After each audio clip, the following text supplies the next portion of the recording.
Hello, my name is Scott Davis. Welcome to New World Birth. This is the weekly neutrino forecast for March 15th to March 21st of 2015. And on the 15th, we have the sun. It's in Pisces and it's in the 36 hexagram. So we can see it right here, denoted as this black circle with a dot in it in Pisces in the 36 hexagram. And on the outside of the wheel, we see the chop mark for the 36, numbered from bottom to top. The 36 goes yang, yin, yang, yin, yin, yin. And then the 36 hexagram is mapped to an opening in an energy channel called a gate. And right over here is the 36th gate of crisis, the darkening of light, the rule of cycles in which decline is a natural but not enduring stage.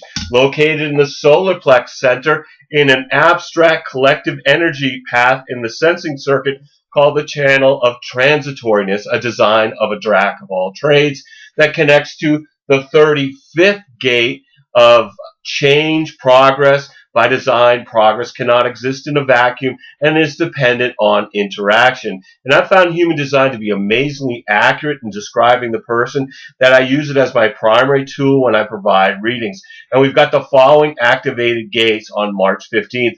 We've got the sun in the 36th, the earth is in the 6th, the north node is in the 48, and the south node is in the 21.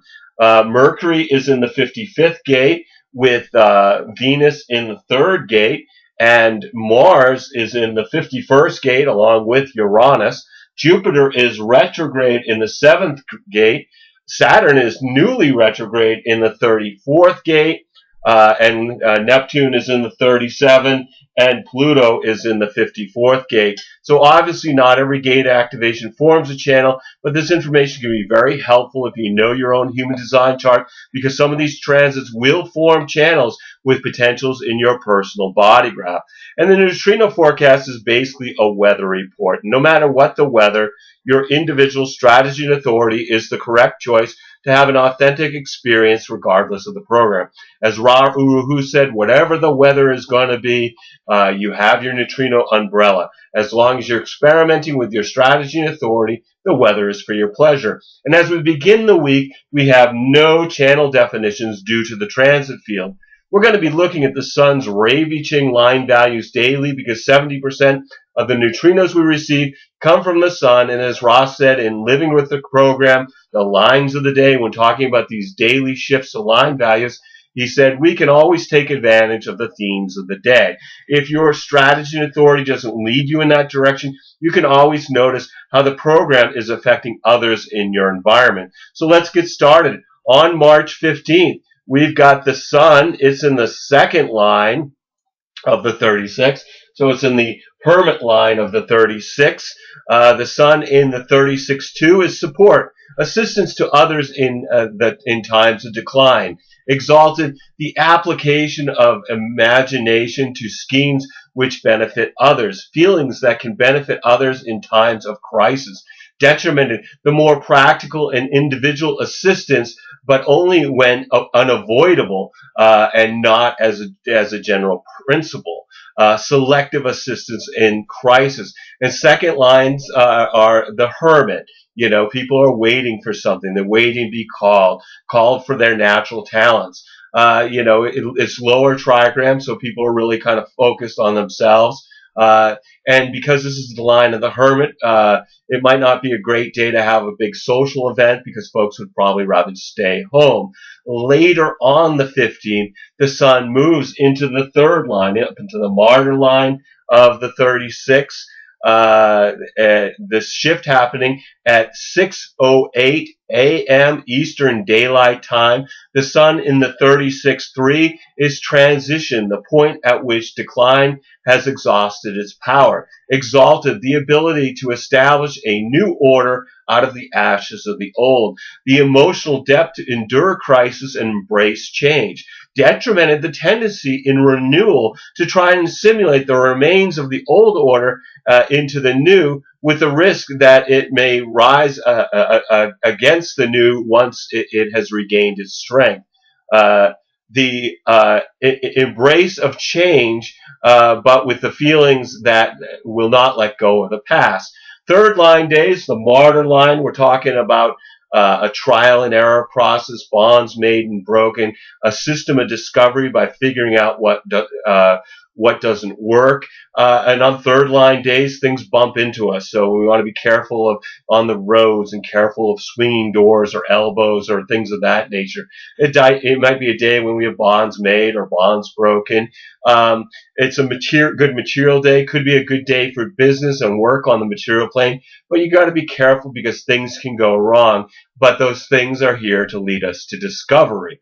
On the 16th, the sun moves up into the fourth line, into the opportunist line of the 36th, and this shift happens at 4:43 a.m. Eastern Daylight Time, where the sun in the 36th 4 is described as espionage, exalted, the ability to prepare for and anticipate decline through the accumulation of secret and privileged information. The realization that knowledge, both covert and esoteric, is necessary if one is to be prepared for crisis and change. Detrimented the tendency in recognizing the strengths of opposition to accept the inevitability of decline rather than resist to offer one's services to guarantee survival. The double agent, crisis knowledge that is available to others for a price. And fourth line days, we've moved out of the lower trigram, which is personal, and into the upper trigram for fifth, sixth line, which is transpersonal. So this is moving from more of an inward perspective to, in the fourth line, having more of an outward perspective with the themes of friendship, companionship, networking. Fourth line days are great for social interaction, and people are more open to networking, being friendly and social. And then also on the 16th, Mercury moves from the 55 and joins Neptune in the 37. Mercury is the messenger of the gods. This is communication and expansion of human consciousness through communication, not just as words, but also as music. And so what do you need to communicate in life? Well, we communicate the message of our design Mercury through the medium of our personality Mercury. And what might be communicated when Mercury is in the 37? Well, it could be tradition and the deeply conservative fear of moving away from tradition, but it could also be about questioning tradition. This is the gate of friendship, the family, the manifestation micro and macrocosmically of the organic nature of communities. And Mercury enters into the first line of the 37, which is the mother, the father, a position of inherent respect that ensures a focus for the development of guidelines. Exalted harmony is the key to successful maintenance of relationships. It's only through harmony that the beauty and values of the family can endure. Friendship that is rooted in sensitivity and ensures harmony. Detriment, no planet in detriment. On the 17th, the sun then moves out of the opportunist line into the heretic line of the 36 hexagram at 3:18 a.m. Eastern Daylight Time. The sun in the 36.5 is the underground, exalted, perfected survival regardless of conditions, immunity to crisis as both generator and survivor, detrimented, nervousness that can lead to self-betrayal, self-betraying nervousness in times of crisis. The fifth line is the heretic. And when we think about the fifth line, it's the important thing to really think about is projection. And the projection starts out as positive and then turns negative. So it starts out as they could do it, they'd be great at it, and then if they don't do it, can't do it, for whatever reason, the expectation is not met, then they get punished. So some people talk about this being about paranoia, but the truth of the matter is, if you're being projected on and you don't meet the projection, they are out to get you, so it's not paranoia. But anyway, the fifth line day, like I said, can be a day of suspicion, but also universalization, where something spreads rapidly like a virus, whether it's a YouTube video or a Facebook post that goes viral. The qualities of the suspicion and paranoia can impact the nature of our relationships. Seduction is also a theme of the fifth line day. And then on the 18th, the sun then moves into the sixth line of the 36. So up here on the roof of the hexagram in the role model line of the 36, the shift happening at 1:54 a.m. Eastern Daylight Time. The sun in the 36-6 is justice, the inevitable survival of the right, exalted the knowledge and attended faith that the powers of darkness eventually destroy themselves. Those whom the gods wish to destroy, they first make mad. The correctness of crisis when it arises out of pure feelings. Detrimented a profound sorrow and cynicism that is not diminished by the understanding that the darkness is self-annihilating. The sorrow or cynicism that comes from seeing that despite the correctness of the feelings, there is always crisis. 6 line days up here on the roof of the hexagram in the role model line. If you think about being on the roof of your house, you're more likely to be looking at other things happening in your neighborhood than your actual house. And Ross talked about on 6 line energy, not to get stuck with your head in the clouds because you'll end up with things banging into your shins. It's a day where there's a lack of focus on what's going on around us because folks are looking beyond their immediate environment. And like third line days, there's certain dangers of not seeing a car coming, not seeing a bill coming. Also on the 18th, Venus moves from the third hexagram and gate and into the 27.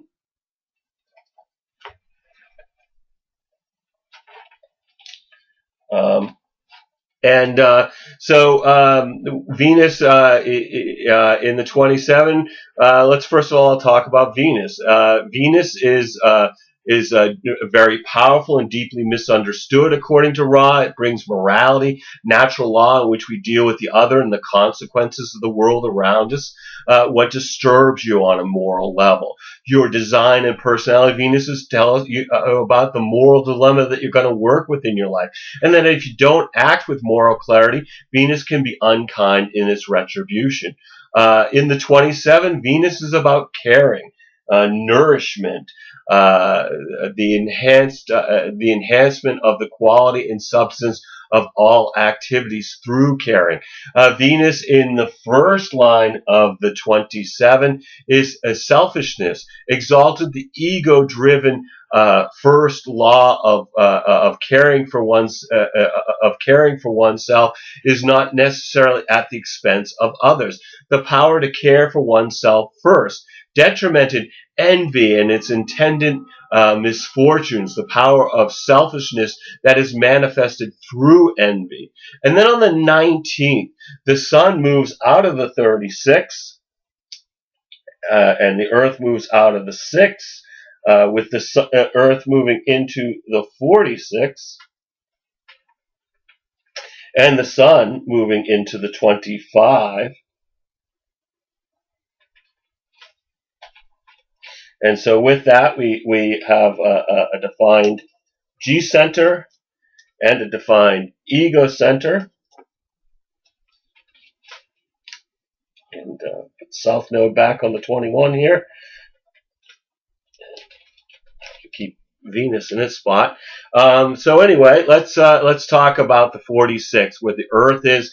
This is the gate of determination of the self, pushing upwards, good fortune that may be perceived as a result of serendipity, but derives from effort and dedication. This shift happens at 12:31 a.m. Eastern Daylight Time, so that's just 31 minutes after midnight in the Eastern Time Zone, with the sun in the 25th gate of spirit of the self, innocence, the perfection of action, through uncontrived and spontaneous nature. The sun in the 25-1 is selflessness, motiveless action, exalted, the universalization of activity, psychic attunement that is its own reward, the potential for centering through attunement to challenges, detriment, a tendency to publicize one's selflessness, the insecurity of the self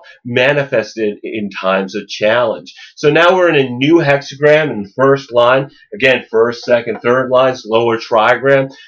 These are days when people are more looking inward, more absorbed in their own process. The theme of the first line is a fear or anxiety that needs to be investigated. So it's a day to study, not to act. It's a day to look into things, not to jump. It's a good day to deal with things you don't understand and can't make sense of, or simply don't know. And then later on the 15th, the sun then moves into the second line, the hermit line of the 25th, and this shift happens at 11:09 p.m. Eastern Daylight Time. So in the Eastern Time Zone, this is happening 51 minutes before midnight on the 15th. The sun in the 25-2 is the existentialist, devotion and dedication to the now, exalted, the perfection of the intellect through concentration and focus on what is rather than what could have been or what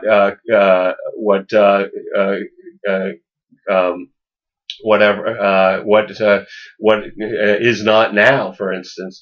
This is the innocence of the self, and its protection can only be maintained in the now. Detrimented, a dedication that can never be free of personal motivation and its attendant projections. A lack of innocence in the now that risks protection through projection.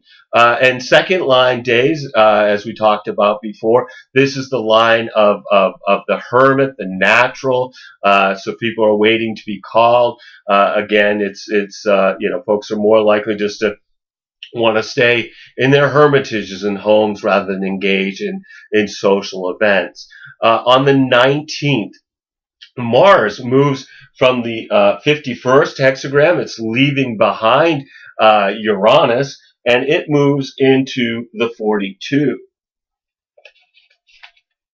Let's hopefully find a better 27 here. All right. Maybe that's not going to be better.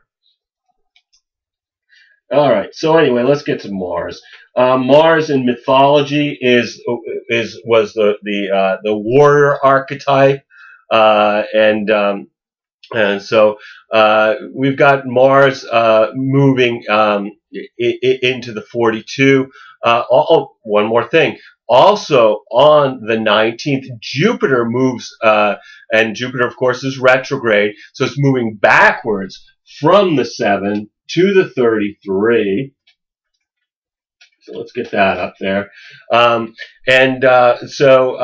let's go back to Mars. Again, Mars is in the gate of growth, increase, the expansion of resources, which maximizes the development of full potential. Mars is in the first gate of the 42, which is diversification, exalted, the ability when surplus resources are available to extend one's activities beyond their normal scope. Growth through expansion, particularly when defined to a root. Detrimented, a tendency when surplus resources are available to centrifugal application. Decadence, too much expansion can lead to decadence. And Ross spoke about Mars being an extraordinary, immature energy resource that lacks refinement and is subject to outbursts. Like I said, Mars represents the warrior archetype, and by following our strategy and authority, we slowly refine our design and personality Mars from immaturity to wisdom. And then also on the 19th, we got Jupiter retrograde, backing from the 7 back into the 33rd hexagram. In human design, Jupiter is generalized law, the electromagnetic central operating theater for the way in which the solar system operates. Living by the law can gain great good fortune. Activations in your human design chart tell the law that you must live by. To benefit from the generosity only comes from deep obedience to honoring your own law, your individual strategy and authority. And then Jupiter in the 33rd gate of privacy, retreat, active withdrawal, and the transformation of a weak position into strength. Jupiter's retrograde, so it's backing into the 6th line of the 33. Which is where it's detrimented as disassociation, the ability to let go, detrimented the ability to shed the larger framework precipitated the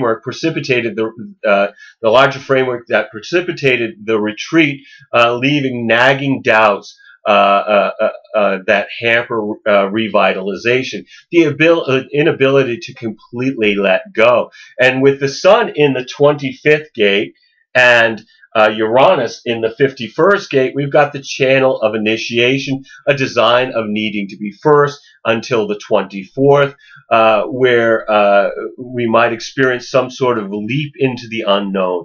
This is an individual channel that empowers through courage to take a chance on something unknown and deal with the consequences afterwards. Obviously, following your strategy and authority will help you to determine if this initiation is correct for you, or if faced with multiple possibilities to experience a quantum shift, which ones, if any, are correct for you. In the mundane world, this is likely, we are likely to see people become more competitive, pushing the boundaries, getting outside of their comfort zones, which will be shocking to themselves and others as they feel the wonder of their own unique spirit. If you experience people acting unpredictable during this time period, recognize that it's just for a few days and that the conditioning will move on. This could seem like folks are less in balance with experiencing this foreign energetic. With a defined ego center, people without the defined heart center may feel as if they have something to prove and make promises or commitments that are not correct for them. And with a defined G center, that may affect those without a defined G center in being obsessed with where they're heading or in life and where will they find love. And then on the 20th. The Sun then moves into the 3rd line, so we are now in the martyr line of the 25th at 9:46 p.m. Eastern Daylight Time. The Sun in the 25-3 is sensibility, the recognition that innocent action does not itself guarantee success. Exalted, the power of the ego to withstand failure and still maintain its nature. The power of the spirit to withstand failure and shock. Detrimented, the potential loss of innocence through misfortune that in the extreme can manifest from crime to suicide. The potential loss of spirit through failure or shock. 3rd line days, we talked about the martyr before, bonds made and broken, trial and error process, system of discovery by figuring out what doesn't work, are all themes under the 3rd line energetic. And then also on the 20th, Mercury moves out of the 37, it's leaving behind Neptune there, and it moves up into the 63rd gate, coming out of the head center.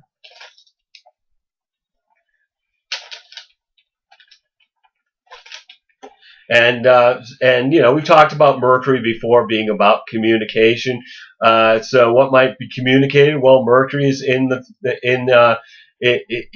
63. Well, we might be hearing about people's doubts because this is the gate of doubt.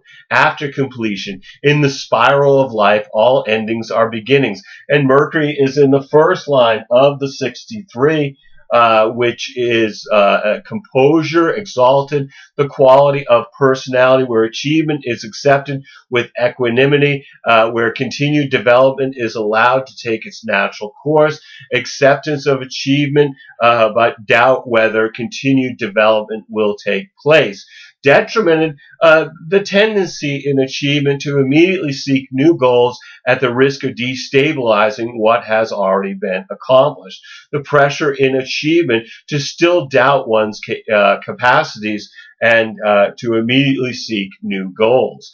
And then on the 21st, the sun moves up into the fourth line, so into the opportunist line of the 25, the shift happening at 8:24 p.m. Eastern Daylight Time, where the sun in the 25:4 is described as survival. The natural and true innocence can be maintained regardless of circumstances. Exalted, the beauty of the rose in the garbage dump, the highest principles even amongst the greatest decadence. The spiritual warrior, the innocence maintained regardless of circumstances. No polarity. Detrimented, there's no planet in detriment. And again, we talked about fourth line days, again, a shift where we're moving out of an inward perspective to an outward perspective with the themes of friendship and companionship, networking, and having social interactions. So no matter what energies are conditioning you during this week, just remember this is about being an experience about being a passenger riding in a vehicle that's being driven by the magnetic monopole. So enjoy the scenery. Let the vehicle take you where you need to go by following your strategy and authority. Every single day we have is a blessing, no matter what dramas are beckoning to distract us. We're all here just giving the performance of our lifetime on the world stage. Just take some time to observe the play, observe your movie, as well as acting your part, and by remembering that you're a spiritual being that's having a human experience. And I want to thank you for checking out New World Birth.